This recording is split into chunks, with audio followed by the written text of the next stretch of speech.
My name is Emily, and this is how our son-in-law mocked my husband's scars until his mother saw it, and froze became the turning point of my life. I watched my daughter's face crumble as her husband laughed, actually laughed, at my husband David across our dining table. The sound cut through the birthday celebration like broken glass.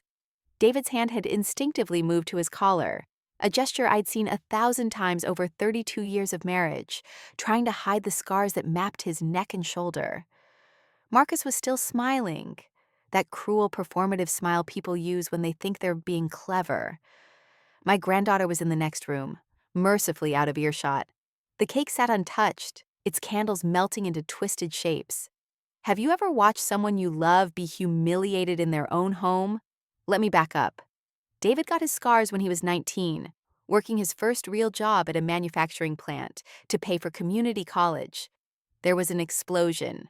Faulty equipment, negligent management, the kind of accident that destroys lives while corporations pay settlements and move on. He spent 4 months in the hospital. The burns covered 30% of his body. He was told he might never regain full mobility in his left arm. But David did something remarkable. He healed. He fought through the pain, the surgeries, the physical therapy that made grown men weep. He finished college working night shifts at a warehouse. He built a career in supply chain management through pure determination, rising to become a regional director.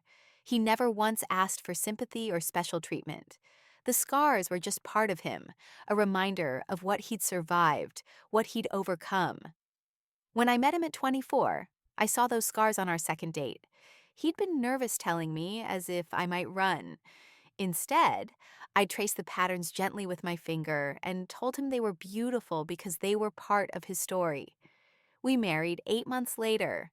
We raised 2 children in a modest 3-bedroom house David bought with money he'd saved for a decade. Our daughter Sarah was the younger one. Bright, ambitious, sometimes a little too focused on appearances. She met Marcus at a pharmaceutical sales conference when she was 26. He was polished, charming, from what he called old money. His family had wealth I couldn't quite fathom. Vacation homes, private schools, the kind of privilege that insulates you from the world most people live in. I had reservations from the start. Not about his background. I don't begrudge anyone their advantages. But there was something performative about Marcus, a sheen of superiority that occasionally cracked through his charm. David noticed it too, but we said nothing. Sarah loved him, and who were we to judge? The wedding was at his family's estate, tasteful, expensive. His mother, Diane, held court like minor royalty, air-kissing guests and making pointed comments about intimate family gatherings that somehow required a staff of 20. She was polite to us in that way wealthy people are polite to service workers, acknowledging our existence without quite seeing us as equals. Marcus treated David cordially enough at first. Handshakes, small talk about sports. But I noticed he never really looked at my husband's face, and he always positioned himself so the scars weren't in his direct line of sight.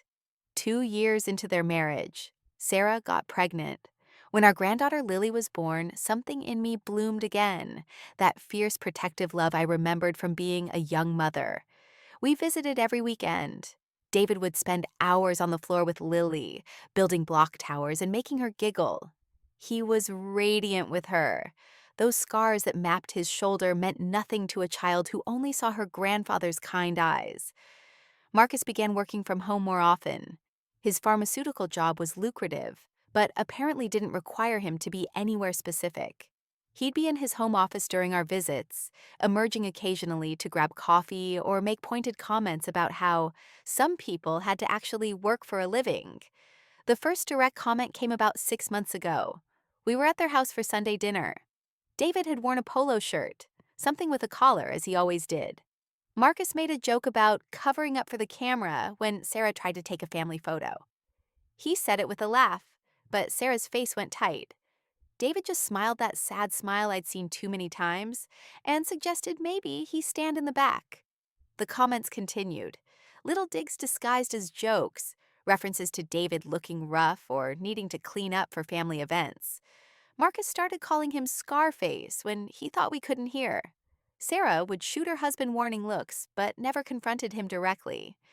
I could see her caught between her father and her marriage, trying to keep peace by pretending nothing was wrong. David never responded.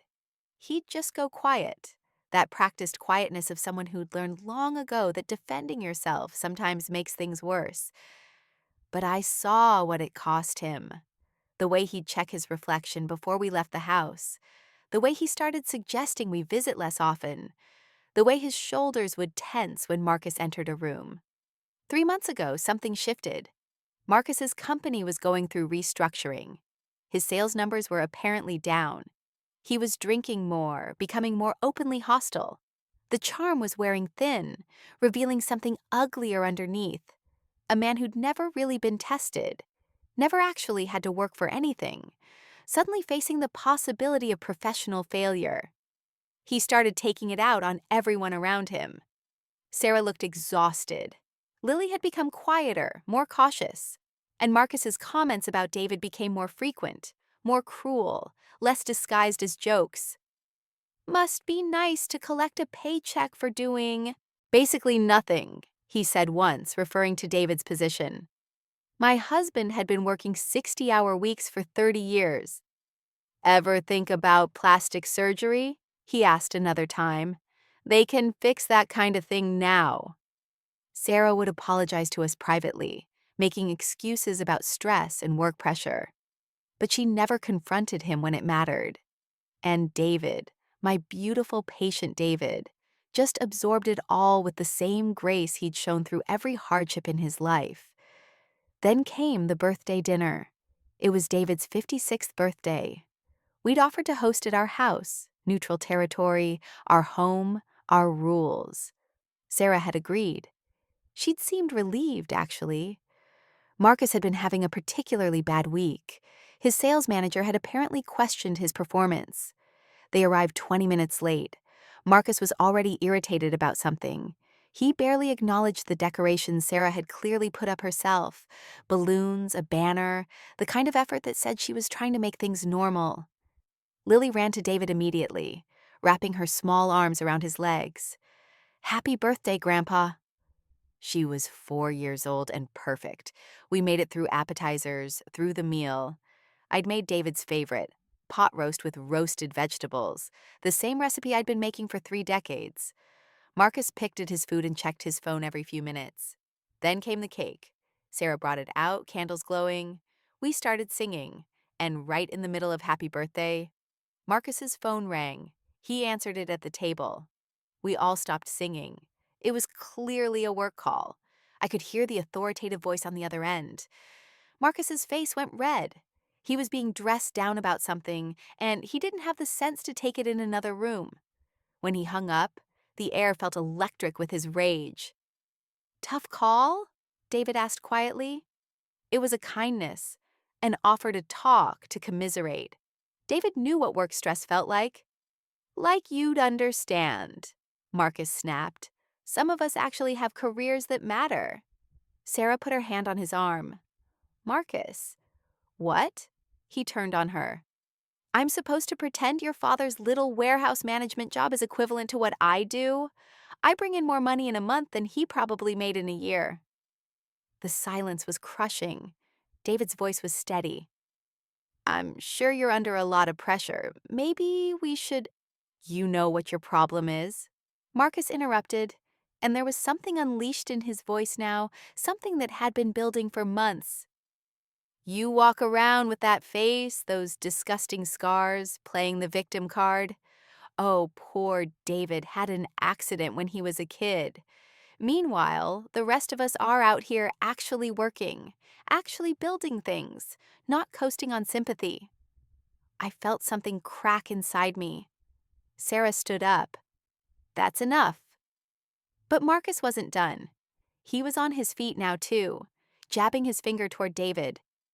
"You want to know why I can't stand family dinners? Because I have to sit here and pretend your father is some kind of hero when really he's just a mediocre middle manager who got burned and never got over it. Maybe if you'd actually done something with your life instead of—" "Marcus, stop!" Sarah's voice broke. David just sat there. His hands were flat on the table, very still. His face had gone carefully blank, the expression of someone who'd had to absorb cruelty before, who knew that reacting would only make it worse. Lily started crying in the next room. I looked at my daughter. She was crying too, but she was frozen, unable to move or speak. That's when I stood up. "Get out of my house," I said quietly. Marcus turned to me, still riding his wave of rage. "Excuse me? You heard me. Get out." "This is unbelievable. I'm the one under attack here and—" "No." My voice was cold now. I'd spent 32 years protecting David from a world that could be casually cruel. I'd listened to people's thoughtless comments, watched my husband absorb humiliation with grace, held him on nights when the pain and the memories were too much, and I was done being quiet. "You're a spoiled, insecure little man who's never faced a real challenge in his life. David got those scars saving his own life while working to pay for his education. He built everything he has from nothing. And you were handed everything and can't even manage to keep a sales job without melting down at a birthday dinner." Marcus's face was purple now. "How dare you? Those scars?" I continued, my voice rising. "They're proof that my husband survived something that would have broken you. They're proof that he's strong enough to keep going when things get hard, which is clearly more than you can say. And if you can't be in the same room as him without being cruel, then you don't deserve to be in this family." Sarah was sobbing openly now. Marcus grabbed his jacket. "Fine. Come on, Sarah. We're leaving." Sarah looked between her father and her husband. I could see the war in her face, the loyalty divided, the years of trying to keep peace finally colliding with something she couldn't rationalize away. "No," she whispered. Marcus stared at her. "What?" I said no. Sarah's voice was stronger now. "You need to leave. Lily and I are staying." What happened next has been replayed in my mind 1,000 times. Marcus's mother, Diane, had let herself in through the front door during the confrontation. We hadn't heard her arrive. She'd been invited, had said she might stop by after her country club event. She was standing in the doorway to the dining room, still in her expensive dress and pearls, and she'd clearly heard everything. Her face was white. "Marcus," she said quietly, "go to the car." "Mom, you don't understand. I said go to the car. There was something in her voice that made him obey. He grabbed his keys and left, slamming the door hard enough to rattle the windows. Diane stood there for a long moment, looking at David, really looking at him, maybe for the first time. Then she did something I never expected. She sat down at the table beside my husband. "I need to tell you something," she said. Her voice was shaking. "And I need to apologize." We all waited. "My father had scars," Diane began. "Burn scars, from Korea. He was a Marine. The Jeep he was in hit a mine. He lost 2 men from his unit that day, and he pulled a third out of the fire.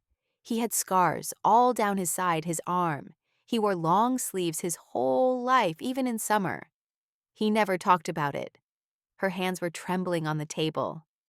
"My mother, Marcus's grandmother, she couldn't look at them. She loved my father, but she couldn't look at the scars. She'd flinch when she saw them. And my father knew. He knew she was ashamed, even though she never said it. It ate at him his whole life. He felt like he was something ugly that she had to tolerate." Diane's voice cracked. "I grew up watching my mother's discomfort, and somewhere along the way I learned it too. I learned to look away from difficult things, uncomfortable things. I learned that certain kinds of trauma were supposed to be hidden, and I passed that down to my son without even realizing it. I made him think that certain people were worth more than others, based on how they looked, what they had, how comfortable they made us feel." She turned to David fully. "Your scars aren't shameful. They're honorable. And my son has no honor at all because I failed to teach him what really matters." I am so deeply sorry. The silence that followed was different from before, softer, more honest. David's voice was quiet when he finally spoke. Thank you for saying that. Diane wiped her eyes carefully, trying not to smudge her makeup. I need to go deal with my son, but I want you to know, Sarah, Lily, you're welcome at our home anytime, with or without Marcus. And David, Emily, you're welcome too. I should have made that clear years ago. She stood up, straightened her dress, and left. We sat in silence for a while after she was gone.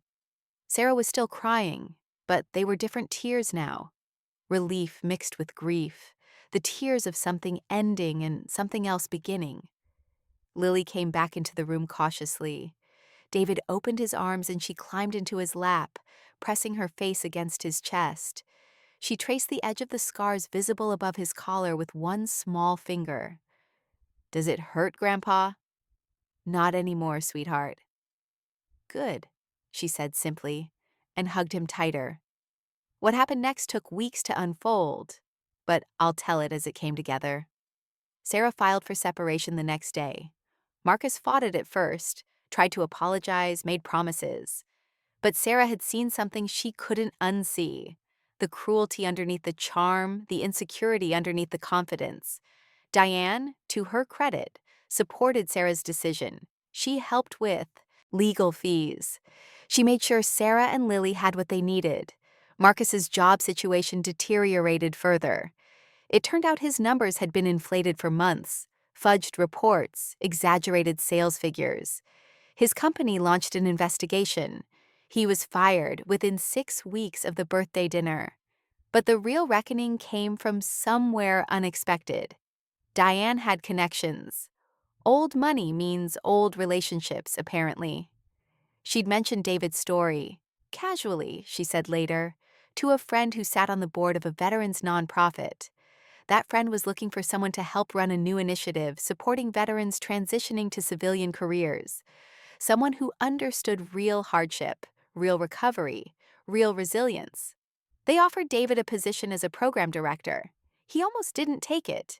He thought he was too old, not qualified, not the right fit. But I saw the spark in his eyes when he read the job description.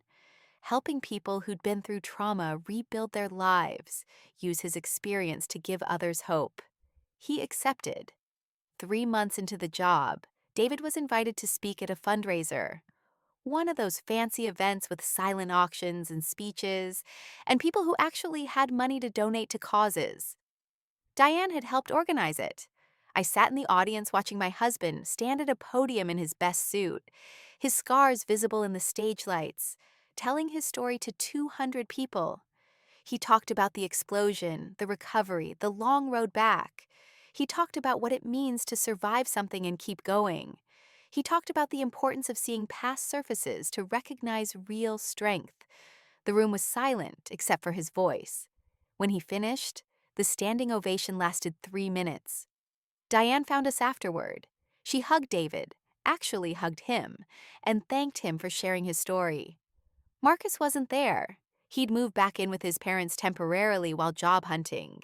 According to Sarah, he was seeing a therapist. Maybe that would help, maybe it wouldn't.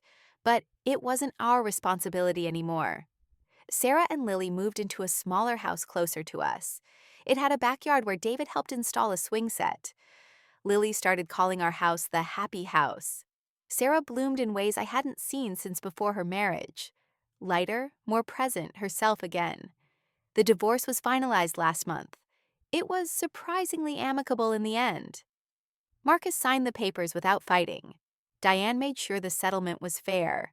Sarah kept custody of Lily with generous visitation for Marcus, supervised at first. I saw Marcus once after everything settled. He'd come to pick up Lily for an afternoon visit. He looked smaller somehow, less polished. When David answered the door, Marcus couldn't quite meet his eyes. "Sir," he said quietly, "I owe you an apology, a real one. What I said was unforgivable. I was cruel because I was angry at myself, and that's no excuse. I'm sorry." David looked at him for a long moment. Then he nodded. Apology accepted. Do better. Marcus nodded back. I'm trying to. It wasn't redemption. It wasn't a happy ending for everyone. But it was something. An acknowledgement. A beginning of understanding. Last week was David's 57th birthday. We had a small celebration at our house. Just us, Sarah, Lily, and, surprisingly, Diane. She'd asked if she could come, bring a gift for David. We'd said yes. She brought a framed photograph, her father in his Marine uniform, young and serious, before Korea, before the scars, before the shame he'd carried. I wanted you to have this, she told David, because I think you would have understood him in ways I never could. David held the frame carefully, studying the photograph. What was his name? James. James Morrison. Thank you for sharing him with me. We sang happy birthday. We ate cake. Lily made David a drawing of the two of them, hand in hand, with Best Grandpa written in careful child's printing. Later, after everyone had gone home, I found David standing in our bedroom, looking at his reflection in the mirror. His fingers traced the familiar patterns on his neck and shoulder. I spent so many years trying to hide these, he said quietly, thinking they made me less somehow.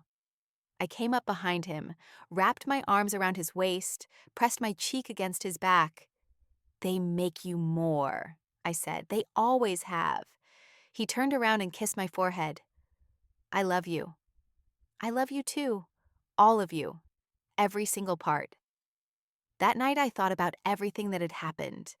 The pain, the confrontation, the unexpected allies, the changes that rippled out from one terrible moment.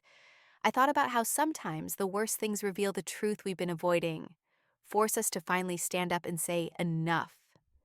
I thought about David at that podium, his scars visible and powerful under the lights, telling his story without shame.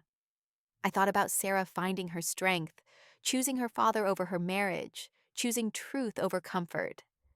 I thought about Diane's courage in facing her own failures, in acknowledging the patterns she'd passed down and working to break them. And I thought about Marcus, forced to confront his own emptiness, the hollow center where character should have been. Some stories end with perfect justice. Others end with messy truth. Ours ended with something better than revenge, with dignity reclaimed, with truth spoken, with a family reforged around what really matters. David's scars tell a story of survival. They tell a story of strength. They tell a story of a man who faced fire and kept going, who built a life through determination and grace, who raised a family and loved them well, who never let the world's cruelty make him cruel in return. And now finally, they tell one more story of a man who learned to stop hiding, who stood up and spoke his truth, who showed his granddaughter that real beauty comes from surviving the fire, not from never being burned. I look at my husband now, and I see what I've always seen, a beautiful man who earned every line on his face, every mark on his skin. The world wants us to hide our scars, our struggles, our imperfections. It wants us to pretend that life hasn't touched us, changed us, marked us. But our scars are proof that we survived. And survival, in the end, is the truest form of victory. Because here's what I learned through all of this. The people who mock your scars have never survived a fire of their own. And when their turn comes, they'll have no idea how to stand in the flames and keep breathing,